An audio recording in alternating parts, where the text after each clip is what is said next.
He's Odell Beckham with muscles. He's Odell Beckham with height. He's Odell Beckham with size. That's the hope. The hope is he's Odell Beckham and he can save Daniel Jones and save this offense. That's the hope.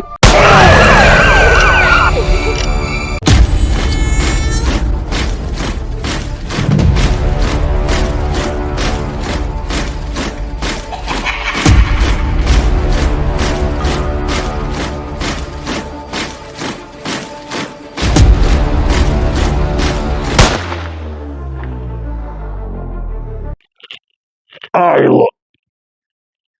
So everybody's seen Malik Nabers highlights.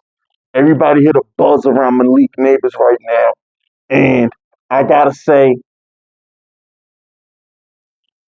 it's about time. You know, the way Dave Gettleman got rid of OBJ, it hurt. It hurt. The way Dave Gettleman traded Odell Beckham right before he drafted Daniel Jones, it hurt. I've been on YouTube covering this team for years. Okay, for years. I covered the boat trick. I covered Odell punching a hole in the wall. I covered the trading of Odell. I covered drafting Saquon #2, drafting Daniel Jones. I covered Kadarius Toney shoelaces. I covered freaking free sodas, QB sneaks. I covered that pathetic excuse for a performance last year from Daniel Jones. I even covered us winning a road playoff game. But out of all the things I've covered with this football team, the Malik Nabers pick is very, very interesting to me. Because the thing about Malik Nabers is he symbolizes hope on the one end. Malik Nabers symbolizes hope on one end. But on the other end, Malik Nabers symbolizes a reality check. What do you mean by that, Fist Vegas? What do you mean by hope? And what do you mean by reality check? The hope is he's Odell Beckham with muscles. He's Odell Beckham with height. He's Odell Beckham with size. That's the hope. The hope is he's Odell Beckham and he can save Daniel Jones and save this offense. That's the hope with Malik Nabers. The reality check with Malik Nabers is he's just another weapon that Daniel Jones won't use. Let's just call it what it is. Yeah, Fitz Vegas he's back on Daniel Jones' neck. And to everybody in my comment section who's disappointed that I'm covering Daniel Jones the way I'm covering Daniel Jones, thank you. I appreciate that. I need that negative energy. You know, when I first got on YouTube, nobody liked me. Giants fans, y'all hated me because I ripped Elon Manning.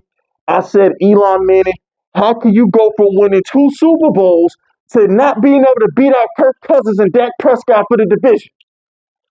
Elon Manning was pathetic his last 5 years in New York. He was garbage. And y'all hated me because I held him accountable. And it's just like somewhere along the line, I don't know when it happened, but y'all started to like me. And y'all started to cheer me. And you started to throw fist unit this and fist unit that and F you that and F you that. I function better when I'm hated. When y'all don't like me, when the YouTubers don't like me, when the world is against me, I'm comfortable. Okay? Notice you got my best content 2 years ago when every YouTuber wanted me to fuck up out of here. I function better when you don't want me to win. The more negative feedback y'all give me, I'm like the reverse Flash, okay? The more negative shit y'all got to say about me covering Daniel Jones, the more I'm gonna rip that little motherfucker. I can't help it. I'm addicted to that shit. You know somebody came into the comment section, right? This is funny. Somebody came into the comment section of my last video and said, "Hey, yo, Fisk, we're tired of you covering Daniel Jones, bro. Why are you covering Daniel Jones? Because he's the fucking quarterback. Are you going to go to a Chiefs content creator and say, yo, why you covering Mahomes? Are you going to go to a Jets content creator and say, yo, why you covering Aaron Rodgers? No. He's the quarterback who happens to make $40 million a year. So um, please keep saying negative stuff. I miss it. I miss it. It gets boring going through my comment section and everybody's agreeing with what I say. Everybody's on my side. I need the adversity. I like when my back is against the wall. I like that shit. Okay? Once a year, I manage to piss y'all off. I pissed y'all off when I ripped Joe Shane at the trade deadline.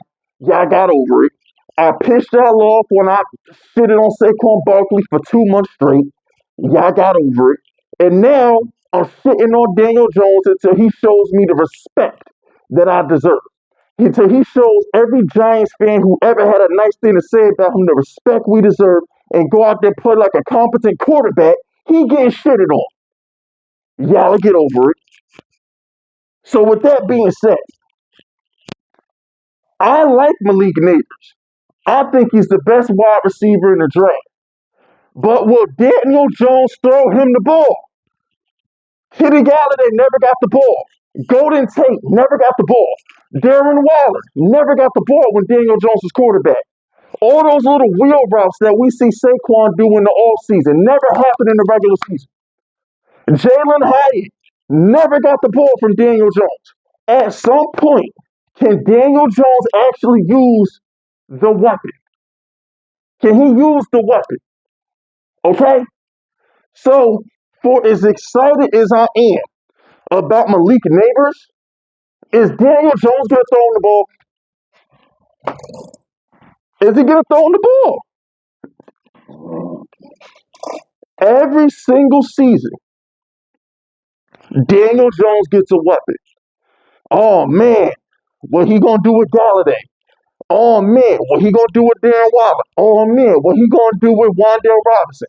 Oh, man, what he going to do with Jalen Hyatt? Oh, man, what he going to do with Kadarius Toney? And he don't get on the ball. So as far as I'm concerned, fellas, I'm excited about Malik Nabers. I see the highlights. But at the end of the day,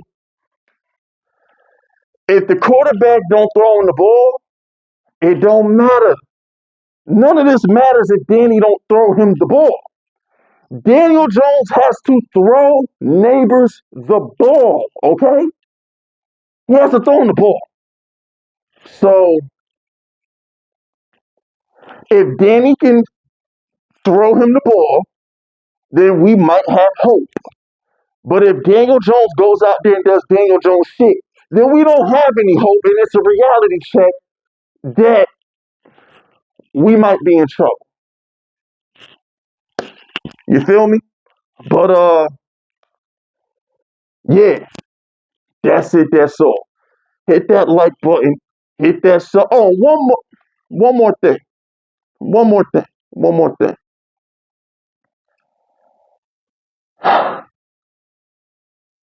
I'll save it for another video because I wanted to give a shout out to Jalen Hyatt because he's bulked up. And you got Jalen Hyatt, you got Nabers, you got Slayton, Wanda. We got the potential to have a great offense, man. We really do. But I'll say that for another video. Like I said, that's it. That's all. Do all that bullshit. Stay vicious. Dismiss.